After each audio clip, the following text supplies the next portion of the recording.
जय हिंद दोस्तों, आप सभी का स्वागत है एक बार फिर से आपके अपने यूट्यूब चैनल यूनिक ज्ञान में। आज हम बीए थर्ड सेमेस्टर में लगे झांसी की रानी उपन्यास का सारांश देखेंगे बहुत ही अच्छे तरीके से, जो कि वृंदावन लाल वर्मा जी के द्वारा लिखा हुआ है। झांसी की रानी का सारांश हम दो भागों में देखेंगे, उदय और अस्त, अर्थात किस प्रकार झांसी की रानी का उदय हुआ और किस प्रकार अस्त हुआ, और अंततः हम यह भी देखेंगे कि झांसी की रानी जो उपन्यास लिखी गई है उसका उद्देश्य क्या है। स्टार्ट करने से पहले जो भी इस चैनल पर नए हों वह चैनल सब्सक्राइब कर लें, जिससे उनको आने वाली वीडियोस प्राप्त हो सकें। अब हम देखेंगे झांसी की रानी उपन्यास में झांसी की रानी का उदय किस प्रकार बताया गया है। झांसी का रानी उपन्यास की मुख्य कहानी उदय शीर्षक से प्रारंभ होती है और उनमें तीन पात्र हैं। कौन कौन? दो बालक और एक बालिका। बालिका का नाम क्या है? मनु, जो बाद में लक्ष्मीबाई बनी, और दो बालकों में से एक का नाम है नाना, जो बाजीराव पेशवा द्वितीय का पुत्र था, और बालिका मनु मोरोपंत की पुत्री थी। मनु ने एक घटना में घायल नाना को उठाकर घर ले जाती है। ये दोनों बाल मित्र थे। बाजीराव पेशवा के पास मोरोपंत नौकरी करते थे। बाजीराव का पेंशन मिलती थी एवं बिठूर की जागीर थी, लेकिन वो मोरोपंत ने विषय में उन्होंने लिखा है कि महाराष्ट्र में सतारा के निकट बाई नाम का एक गांव है। पेशवा के राज्यकाल में वहां के कृष्णराव तांबे को ऊंचा पद प्राप्त था। कृष्णराव तांबे का पुत्र बलवंत राव पराक्रमी था। उसको पेशवा की सेना में उच्च पद मिला। बलवंत राय के दो लड़के हुए, एक मोरोपंत और दूसरा सदाशिव। ये दोनों पूना में दरबार के कृपा पात्रों में थे। उस समय पेशवा बाजीराव द्वितीय पूना में रहते थे। सन 1818 में अंग्रेजों ने पेशवाई समाप्त करके बाजीराव को 8 लाख रुपए वार्षिक पेंशन तथा बिठूर की जागीर दी थी। बाजीराव ब्रह्मवत बिठूर चले गए थे और बाजीराव के अपने भाई चिमाजी अप्पा साहब थे, वे बनारस चले गए। मोरोपंत तांबे पर चिमाजी की बड़ी कृपा रहती थी। मोरोपंत चिमाजी के साथ पूना से काशी चले आए और उनका कामकाज करने लगे। मोरोपंत को 50 रुपये मासिक वेतन मिलता था। यही मोरोपंत मनु के पिता थे, अर्थात लक्ष्मीबाई के पिता थे। मोरोपंत की पत्नी का नाम भागीरथी बाई था। वह सुशील, चतुर तथा रूपवती थी। मनुबाई का जन्म कार्तिक सदी 14 संवत 1891 के दिन काशी में हुआ था। चिमाजी की मृत्यु के बाद मोरोपंत को अपने परिवार के पालन के लिए कोई सहारा काशी में नहीं दिखाई दिया। बाजीराव ने काशी से बिठूर बुला लिया। मोरोपंत पर बाजीराव की भी बहुत कृपा थी। मनु जब 4 वर्ष की थी तब उनकी मां की मृत्यु हो गई थी। मनु सुंदर थी, इसलिए उसे बाजीराव छबीली कहकर बुलाते थे। जब नाना मनु को छबीली कहता तो वह क्रोधित हो जाती थी। मनु जन्म से ही साहसी थी। उसने महाभारत की कथाएं सुन रखी थी। शिवाजी उसके आदर्श थे। वह हथियार चलाने एवं सवारी में दक्ष थी। बाजीराव एवं मोरोपंत से मिलने झांसी से तात्या दीक्षित आए। उन्होंने मनु को देखा तो उससे प्रभावित हुए। मोरोपंत ने उनसे मनु के लिए योग्य वर ढूंढने का अनुरोध किया। तात्या दीक्षित ने मनु की जन्मपत्री देखी तो भविष्यवाणी की, इसे तो कहीं रानी होनी चाहिए। तभी मनु वहां आ गई। उसने बताया, तुलसीदास की रामायण मुझे बहुत प्रिय लगती है। तलवार, बंदूक चलाना, घोड़े की सवारी बहुत अच्छी लगती है। प्रसन्न होकर तात्या दीक्षित ने झांसी के विदुर राजा गंगाधर राव के साथ मनु के विवाह की बात छेड़ी। उधर राजा गंगाधर राव भी राजी हो गए। जनपत्रियों का मिलान हो गया। सगाई का उत्सव धूमधाम से संपन्न हुआ। तय हुआ कि विवाह झांसी में होगा। व्यय भार गंगाधर राव उठाएंगे, मतलब जो भी खर्च होगा उनकी शादी में वह गंगाधर राव उठाएंगे। राजा गंगाधर राव वर पूजा की रीत निभाने के लिए घोड़े पर सवार होकर गणेश मंदिर गए। निकट ही मनुबाई का आवास था। वहीं से पहली बार मनु ने राजा को देखा। आयु अधिक परंतु मुख का बनाव सुंदर था। आंखों में तेज भयानक मालूम होता था। सारी देह बलवान पुरुष की। इसी समय मनु के सामने 15 वर्षीय मराठी कन्या ने आकर प्रणाम किया। वह सुंदर थी, जो मणि की दासी के रूप में नियुक्त हुई थी। शरीर छरछरा, रंग हल्का सांवला। उसने बताया, हम 16 दासियां सरकार की सेवा में रहेंगी। मनु ने कहा, मेरी दासी कोई भी नहीं होगी, मेरी सहेलियां बनकर रहेंगी, अर्थात सखी बनकर रहेंगी। तभी सुंदर और काशी ने भी आकर प्रणाम किया। ये भी दासियां थीं। नज़दीक ही अटारी पर कुछ युवतियां और लड़कियां मनु से मिलने को उत्सुक खड़ी थीं। मनु ने उन्हें पास बुला लिया। नृत्य गान शुरू हुआ। मनु के गले में पुष्प माला डालने के लिए कुछ युवतियां जोश दिखा रही थीं। मनु ने उन सब से कहा, तुम सबको घोड़े की सवारी सिखलाई जाएगी। तलवार, बंदूक, बर्छी, छुरी, कटार इत्यादि भी चलाना अच्छी तरह सीखो। यह सुनकर ये युवतियां हंस पड़ी, कुछ लजा गईं। जूही नामक एक महिला नर्तकी ने मोतीबाई से कहा, झांसी की असली राजा को अब मिला है।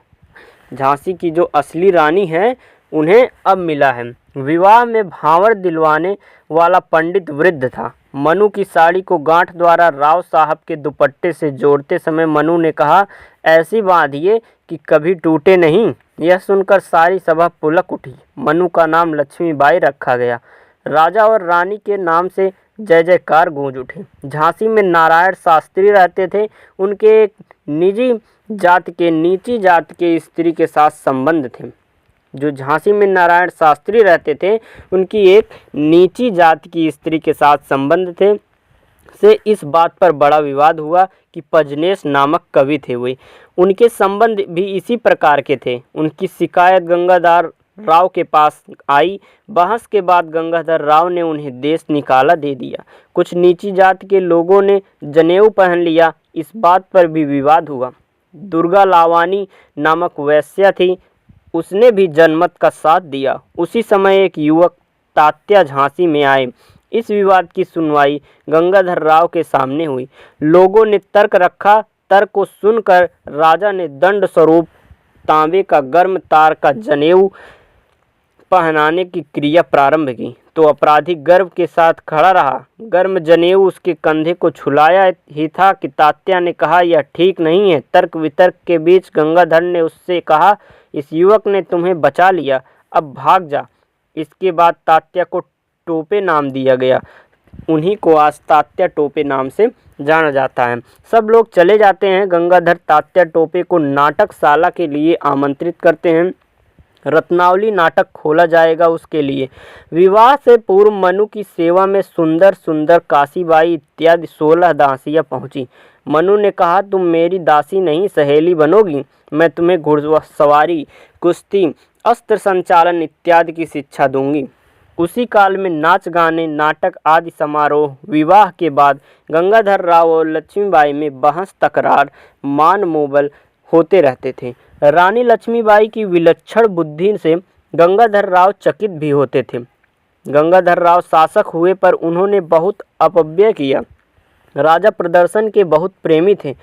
रानी को प्रदर्शन अच्छा नहीं लगता था, किंतु राजा को 5000 सेना युद्ध सामग्री संचयन से रानी प्रसन्न हुई। उस समय लूटमार दंगे होते थे। राजा ने कठोरता से उनका दमन किया। गंगाधर राव ने अंग्रेजों की भी कई अवसरों पर सहायता की थी, इसलिए उन्हें प्रशंसा पत्र एवं खड्ग मिला। और गंगाधर राव पुरातन पंथी थे, अतः लक्ष्मीबाई किले के बाहर घोड़े पर नहीं आ पाती थी। उसी समय गार्डन नामक अंग्रेज वहां आता है एवं उसने वहां के हालचाल अंग्रेज शासकों को भेजे। वह झांसी स्थित अंग्रेज सेना का अफसर था। बसंत के आगमन पर लक्ष्मीबाई ने अपनी दासियों के साथ नगर की अन्य स्त्रियों के साथ हल्दी कुमकुम के अवसर पर ठिठोली की। इस समय स्त्रियों से उनके पति का नाम बुलवाया जाता था। सभी औरतें रानी की वाक्पटुता एवं कौशल से प्रभावित हुई। किले में सभी जातियों को स्वतंत्रता थी। बक्सिन, सुंदर सुंदर आदि की चुहल वातावरण उल्लास जागृत हुआ। हंसते खेलते और नाचते गाते स्त्रियों का उत्सव अपने समय पर समाप्त हुआ। शादी के पश्चात गंगाधर राव को शासन का अधिकार मिल गया, किंतु एक शर्त के साथ। अंग्रेज सेना की एक टुकड़ी का व्ययभार उठाने के लिए कुछ इलाका उन्हें दे देना पड़ा। राजा राग रंग में लिप्त हो गए। रानी को यह राग रंग बुरा लगता था। वह किले के भीतर रहकर व्यायाम, घुड़सवारी, बंदूक चलाने का अभ्यास करती थी। अपनी दासियों को भी सिखाती थी। गीता का पाठ करना भी उसका नित्य कर्म था। रानी ने अपने व्यंग्य वचनों से राजा को भी राग रंग छोड़कर शासन भार संभालने के लिए प्रेरित किया। विवाह के 3 साल बाद रानी लक्ष्मीबाई ने एक पुत्र को जन्म दिया, किंतु वह 3 महीने बाद चल बसा। पुत्र शोक में गंगाधर राव बीमार हो गए। उनकी खीज भी बढ़ गई। एक दिन उन्होंने अपने अवैध भतीजे नवाब अली का महल जब्त कर लिया, क्योंकि उसने राजा के अपराधी खुदा बख्श को सहारा दिया था। नवाब के मन में गद्दी पाने की होड़ पहले भी राजा के प्रति द्वेष था और अब और भी बढ़ गया। इसलिए उसने अंग्रेज शासकों का विश्वास पात्र बनकर अधिकार पाने की कोशिश की। इसके लिए उसने पीर अली नामक जासूस की सहायता ली थी। शारदीय नवरात्रि महोत्सव के बाद राजा ने आनंद राव उर्फ दामोदर नामक एक सुंदर बालक की गोद लिया और अंग्रेज अधिकारियों मेजर एलिस और कप्तान मार्टिन के अनुसार प्रार्थना की गई एवं राजा के रोग के कारण उनकी मृत्यु हो गई। महल में हाहाकार मच गया। अंग्रेजों ने झांसी की रानी के दत्तक पुत्र को स्वीकृति नहीं दी। डलहौजी की नीति ने झांसी को हड़प लिया। स्वराज्य की भावना रानी के मन में कूट कूट कर भरी थी। तात्या, नाना, रानी आदि की बैठक में विचार विमर्श हुआ। बुंदेलखंड, दिल्ली सभी की हालत बुरी थी। इसी समय नवाब अली ने गद्दारी की एवं एलिस को सलाह दी कि झांसी में अंग्रेज राज कर दिया जाए। रानी ने एलिस की बैठक में कहा, मैं अपनी झांसी नहीं दूंगी। डलहौजी नहीं माना। अंग्रेजों के इस निर्णय से प्रजा में भारी असंतोष व्याप्त हो गया। सभी से निश्चय किया कि स्वतंत्रता के लिए लड़ेंगे। अब स्वतंत्रता की बातें होने लगी। तात्या तथा रानी ने विचार विमर्श हुआ। रानी ने लोगों को इकट्ठा करके आगामी संघर्ष की तैयारी करने के लिए योजना बनाने की सोची। इसके लिए इसने दामोदर के जनेऊ संस्कार पर बड़ा उत्सव रचाने की योजना बनाई। अंग्रेज कमिश्नर ने इस अवसर पर भी दामोदर का पैसा निकालने में अड़चन डाली। अतः लोगों को रोष और अधिक बढ़ गया। उत्सव पर दूर दूर के लोग आए। नाना साहब, तात्या टोपे, जवाहर सिंह, दीवान रघुनाथ सिंह, खुदा बख्श आदि के साथ रानी का गुप्त विचार विमर्श हुआ। तय हुआ कि सेना की पूरी तैयारी की जाए, तभी निश्चित तिथि पर संघर्ष का बिगुल बजाया जाए। जूही अंग्रेजों की हिंदुस्तानी सेना में जासूसी करने के लिए आया जाया करती थी। एक दिन डनलप ने उसका नृत्य गान सुना और उसे वहां से भगा दिया। इधर मोतीबाई एक ठंडी रात को देर से रानी के पास गुप्त चिट्ठी लाई, जिसमें अंग्रेजों के विरुद्ध लड़ाई छेड़ने का संदेश दिया था। वह चिट्ठी हर छावनी में पहुंच गई। तात्या के साथ उस चिट्ठी पर विचार विमर्श हुआ और तय हुआ कि संग्राम की तिथि 31 मई रविवार 11 बजे होनी चाहिए। इससे पहले आत्मनियंत्रण होना चाहिए। इसी समय सांगर सिंह नामक डाकू ने लूटपाट मचा रखी थी। अराजकता फैल गई। बख्शीश अली खां का अंग्रेजों ने बहुत अपमान किया। रानी ने उसे सांत्वना दी। रानी को झांसी की लगभग सब घटनाएं समय समय पर विदित होती रहती थी। रानी मोतीबाई, सुंदर मुंदर सभी को सैन्य प्रशिक्षण दिया गया। हथियार बनाए गए, युद्ध सामग्री एकत्र की गई और युद्ध की तैयारी की गई। गोद लिए हुए दामोदर राव का पालन पोषण होने लगा। उसका जनेऊ धूमधाम से किया गया। संग्राम की निश्चित तिथि से पहले 6 मई को मेरठ में विस्फोट हुआ। मेरठ में और दिल्ली की सम्मिलित फौज ने दिल्ली के लाल किले पर अधिकार कर लिया। बहादुर शाह जफर को भारत का सम्राट घोषित कर दिया गया। झांसी ने डनलप को सूचना मिली कि 4 जून को झांसी में भी उपद्रव शुरू हुआ। अंग्रेजों ने अपने बाल बच्चों को रानी के महल में सुरक्षित करने का निवेदन किया। रानी ने आज्ञा दे दी। उसने कहा, हमारा युद्ध बच्चों से नहीं है। उधर डनलप को नायक रिसालदार काले खां को गोली से खून दिया। सबक: अंग्रेज सैनिक किले में एकत्र होकर संघर्ष कर रहे थे। किले में राशन खत्म हो गया। रानी ने रोटियां बनवा कर भिजवाई। उसने रोटियां इसलिए भिजवाई ताकि तब तक रानी की अपनी सेना तैयार कर ले। युद्ध में गार्डन भी मारा गया। लाचार होकर अंग्रेज ने आत्मसमर्पण कर दिया, किंतु बख्शीश अली ने कमिश्नर से अपमान का बदला लेने के लिए सेना से उन सबको मरवा डाला। उपद्रवियों का झुंड रानी के किले की ओर चला। रानी ने उस समूह को महल के फाटक से बाहर ही रोका। रानी ने नायकस रिसालदार के सैनिक को हिंसक प्रवृत्ति की घोर निंदा की। काले खां शर्मिंदा हुए। रानी ने उन उपद्रवी सैनिकों की सहायता के लिए अपने हीरे का हार उन्हें दे दिया। सैनिक चुपचाप दिल्ली की ओर कूच कर गए। अगले दिन रानी लक्ष्मीबाई ने महल में सभी वर्गों के प्रतिनिधियों की बैठक बुलाई। सभी ने रानी की राज्यभार भार सौंप दिया। सारी प्रजा को रानी ने धन्यवाद किया।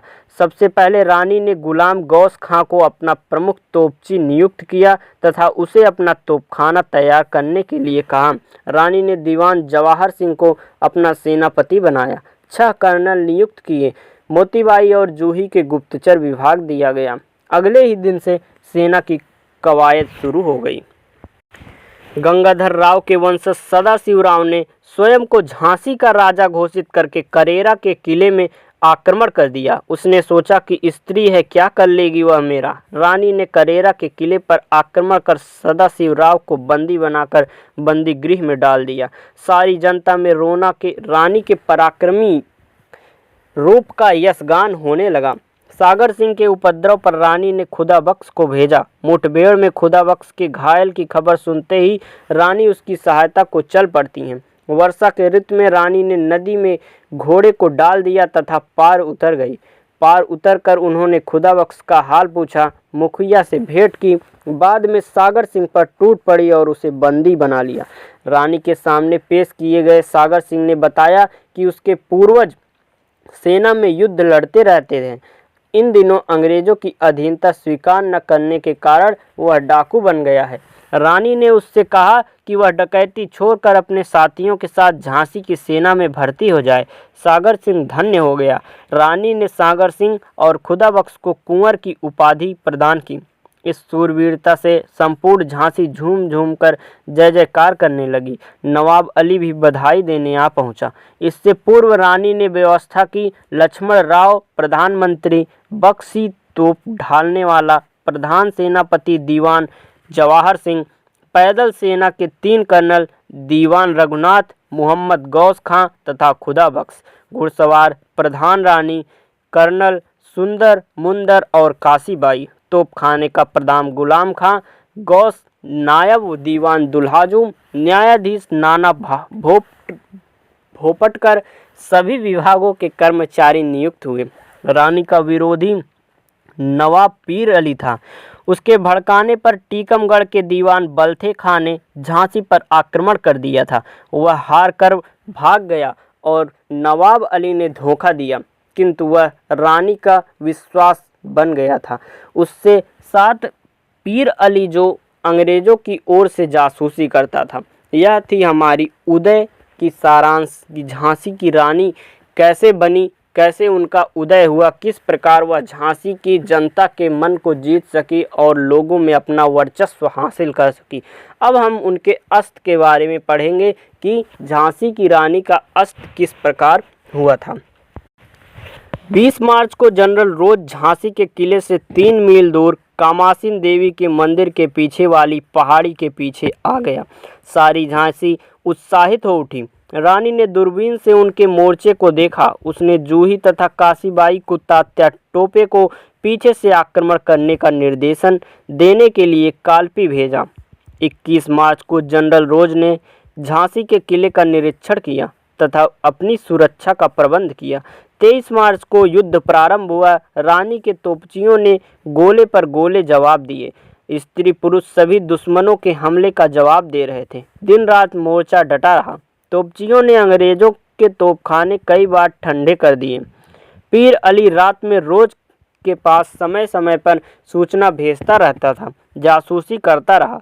भयानक युद्ध हुआ। दक्षिणी दरवाजे पर बक्सिन डटी थी। रोज ने दक्षिण फाटक पर लगातार गोलों की वर्षा की।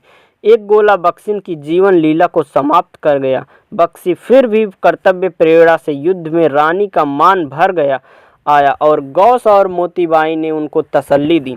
अंग्रेजों की एक टुकड़ी ने दक्षिणी द्वार से किले में घुसने की कोशिश की थी, जिसे बक्सिन ने बेकार कर दिया। सुंदर की झड़प दुल्हाजू नाम के तोपची से हो गई। दुल्हाजू को सुंदर ने फटकारा, रानी ने भी उसे अपमानित किया। इसलिए दुल्हाजू अपने मित्र पीर अली के साथ मिलकर जनरल रोज के पड़ाव में पहुंचा। रोज ने उसे अंग्रेजों का साथ देने की शपथ दिलाई। उसने जीत के बाद 2 गांव पाने की शर्त रखकर अंग्रेजों का साथ देने का वायदा किया। उस दिन किले के पश्चिमी मोर्चे पर जार की पहाड़ी में भयंकर गोलाबारी हुई। किले की पश्चिम दीवार का एक अंग टूट गया। एक अंग्रेजी दस्ता किले में घुसने लगा। सागर सिंह ने अवसर को देखा और अपने सैनिकों सहित रस्से की सीढ़ी के किले के नीचे उतर गया और तलवार और गोली के प्रहार से उसने जब अंग्रेजों का सफाया कर दिया, किंतु शहीद हो गया वह स्वयं। इधर ओरछा फाटक पर दुल्हाजू का मोर्चा ढीला पड़ चुका था। सुंदर को उस मोर्चे पर भेजा गया। इस बीच रानी नित्य जनता की कुशल क्षेम पूछने के लिए नगर भ्रमण करती रहती थी और तात्या टोपे ने रानी का समाचार पाकर रोज की सेना पर पीछे से आक्रमण किया, किंतु झांसी से 7-8 मील दूर उसका मुकाबला रोज की सेना से हुआ।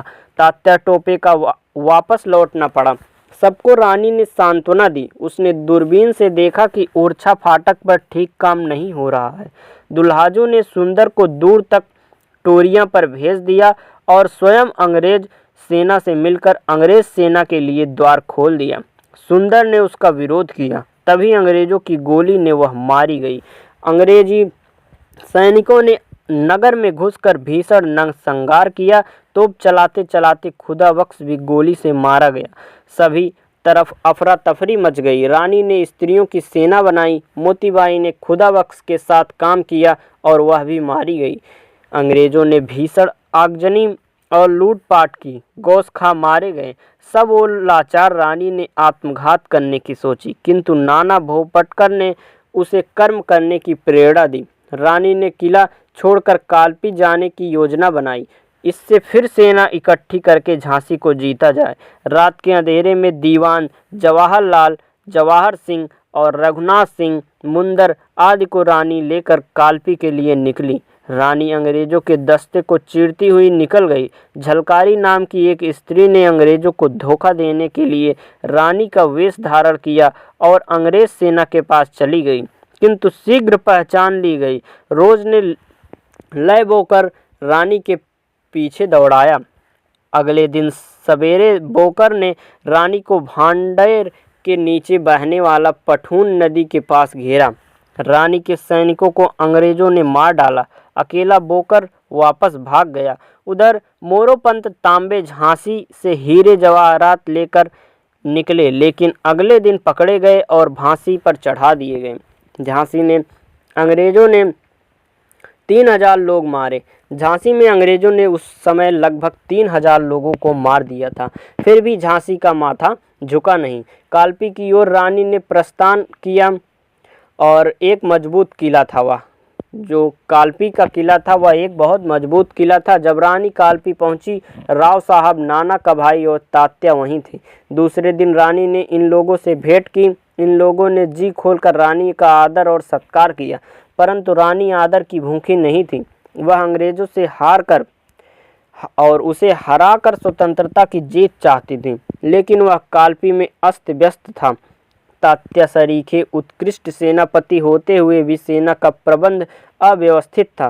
कारण तात्या का एक स्वभावगत दोष था कि वह राव साहब को अपने तन मन का संपूर्ण स्वामी मानना और अपने सैनिकों के व्यसनों को क्षमा करते रहना। राव साहब का और सैनिकों का वह अत्यंत स्नेहभाजक था, परंतु इससे सेना की अनुशासनहीनता की पूर्ति नहीं हो सकती थी। रानी ने राव साहब की ढीली सेना को संगठित करने का प्रयास किया। राव साहब और उसके सेना भांग के नशे में मस्त थी। रानी की सेना की एक टुकड़ी मिली जो लाल कुर्ती के नाम से प्रसिद्ध हुई। रोज ने कालपी पर आक्रमण किया। लाल कुर्ती के सैनिक अच्छी तरह लड़े, किंतु शेष सेना के अव्यवस्थित होने के कारण अंग्रेज जीत गए। रानी उस युद्ध में लाल कुर्ती के कुछ सैनिकों को बचाकर ले गई। सभी सरदार गोपालपुरा नामक गांव के बगीचे में पहुंचे। योजना बनी कि ग्वालियर का किला जीता जाए। रानी ने तात्या को ग्वालियर की सेना को अपनी ओर करने के लिए भेजा। वहाँ का राजा नाबालिग था, अतः थोड़े ही प्रयत्न से ग्वालियर का किला जीत लिया। ग्वालियर के राजा बने राव साहब, जो अपने शासन पद में अंधे होकर राग रंग में मस्त हो गए। रानी और उनके सरदार को छोड़कर सभी मस्त और बेपरवाह थे। फिर भी रानी ने सैन्य दृष्टि से तैयारी की और निरीक्षण कार्य शुरू किया। निरीक्षण यात्राओं के सिलसिले में एक दिन उनकी भेंट बाबा गंगादास से हुई। रानी का मन अशांत था, इसलिए उन्होंने बाबा से पूछा कि स्वराज्य कैसे मिलेगा। बाबा गंगादास कहते हैं कि निरंतर प्रयत्न और बलिदान से ही स्वतंत्रता मिलेगी। रानी उत्साह के साथ किले में पहुंची। समाचार मिला कि रोज ने ग्वालियर के किले के चारों ओर घेर लिया है। 17 जून को रोज ने ब्रिगेडियर स्मिथ ने युद्ध का बिगुल बजाया। पहली झड़प में रानी के अंग्रेजों को खदेड़ दिया और स्मिथ की चतुराई तथा राव साहब की अदूरदर्शिता से लाल कुर्ती के अच्छे सैनिक मारे गए। तात्या टोपे और रानी ने घोर युद्ध किया। दिनकर राव भागकर आगरा चला गया। रानी के समझने पर राव साहब न माना, समझाने पर उनके राव साहब न माना। भंग नाच रंग का वही क्रम जारी रहा। राव साहब का ऐशो आराम चलता रहा तथा रोज ने आक्रमण कर दिया। तब वे चौंके। तात्या के विनय करने पर रानी ने व्यंग किया कि चेताया और युद्ध की बागडोर संभाली। अंग्रेजों की सेना की दुर्गति हुई। स्मिथ ने चालाकी की सेना को 2 टुकड़ियों को छिपा दिया और बाद में आक्रमण किया। रानी की सेना पीछे हटी। रानी ने घोर पराक्रम किया। छिपी सेना ने आक्रमण में सुंदर मुंदर जूही मारी गई। रानी पर भी आक्रमण हुआ, उनके खून बह निकला। रानी घायल फिर भी लड़ती रही। अंत में रानी वीर गति को प्राप्त हुई। गुल मोहम्मद ने देखा कि रामचंद्र देशमुख घोड़े से गिरता रानी को संभाल रहे थे और बाबा गंगादास की कुटिया में ले आए। वहां चिता की तैयारी करने लगे, पर कुछ साधन न होने पर बाबा गंगादास ने कुटिया में रानी की चिता सजाकर आग लगा दी। आधी घड़ी में चिता प्रज्वलित हो उठी। उसी कुटी में भूमि पर रक्त बह गया और उसको देशमुख ने भी धो डाला, परंतु उन रक्त की बूंदों ने पृथ्वी पर जो इतिहास लिख दिया वह अमिट रहा।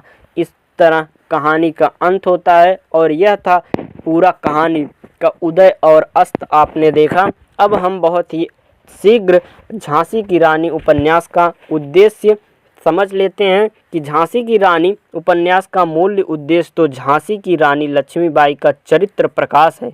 लोगों ने अनेक प्रकार के भ्रम एवं मिथ्या प्रचार को दूर करना और दूसरा उद्देश्य है कि उपन्यास का एक मुख्य उद्देश्य यह भी है कि उसने 1857 के स्वतंत्रता संग्राम का वृहत विवरण तथा प्रकाशन चाहा तथा उसे प्रकाशित किया। यह था झांसी की रानी का उपन्यास, जो उद्देश्य हमने आपको बताया। आज हमने झांसी की रानी उपन्यास का सारांश बहुत ही अच्छे तरीके से देखा। वीडियो अच्छी लगी हो तो चैनल सब्सक्राइब करें और अपने दोस्तों के पास शेयर करें। धन्यवाद। मिलते हैं अगली वीडियो में।